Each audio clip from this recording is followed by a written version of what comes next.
I now invite Shri Prakash Javadekar, Honorable Union Minister for Environment, Forest and Climate Change, to give his address.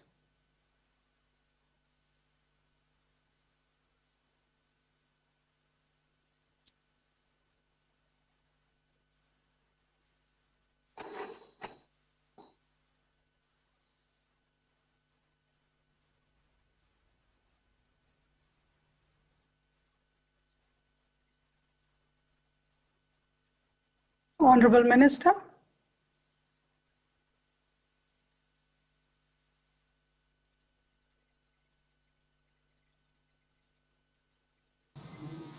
Okay. Hello. Sorry for this glitch. Prime Minister Narendra Modi ji,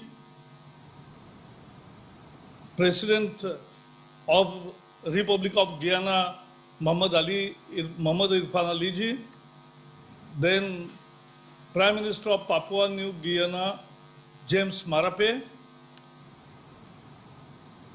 People's Republic Masli's Speaker of Maldives, Dr. Mohammad Nasir, and Amina Mohammed, Deputy Secretary of United Nations.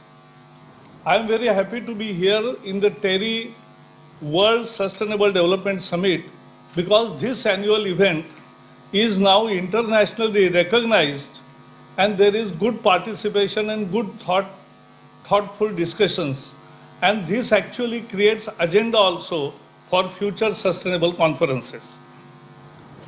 I was just recollecting in 2012, I had participated in Durban UNFCCC Climate Change Conference as a Member of Parliament. And I saw there India as naysayer, a backbencher, not putting up ideas. But in 2015, when we went to Paris under leadership of Narendra Modi ji, we were leading from the front. He brought on the international table for the first time issues of lifestyle, climate justice, and also Indian lifestyle. He explained in great detail, which found place in preamble of Paris Agreement. I presented his wonderful book titled Convenient Action, because world is talking about inconvenient truth, but the answer is convenient action. And that also I gifted to all the dignitaries in Paris. In the same conference, Prime Minister launched International Solar Alliance, Coalition of Disaster Resilient Infrastructure, and Mission Innovation. So these three initiatives are also picked up very well throughout the world, and India is now in a leading position putting forth its ideas. India is implementing its pledges. 4 international reports. One is United Nations Environment Program Emission Gap Report. Other is Climate Change Action Tracker Report. Third is Climate Change Performance Index. And fourth is Transparency Report.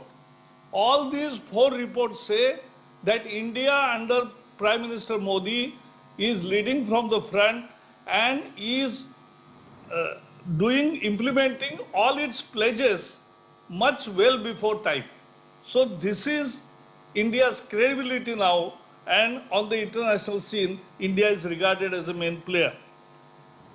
We have reduced emission intensity, we have increased forest, we have also given new target of restoration of degraded land, and with 90 gigawatts of renewable, we will definitely achieve Prime Minister target given by Prime Minister of 450 gigawatts. This will give India a leading position. This is our last sentence. This is our country's ethos. This is probably the only country in the world where we worship trees, we worship animals because we love nature, and therefore with all constraints, our biodiversity is 8% of the world, and we now want to place before the world developing world's demand of promised finance and technological cooperation, because that is the way forward. With this, I really compliment once again the TERI for this grand conference. Thank you. Thank you, Shri Prakash Javadekar ji. May I invite Ms. Amina Mohammed, Deputy Secretary General, United Nations, to address us all.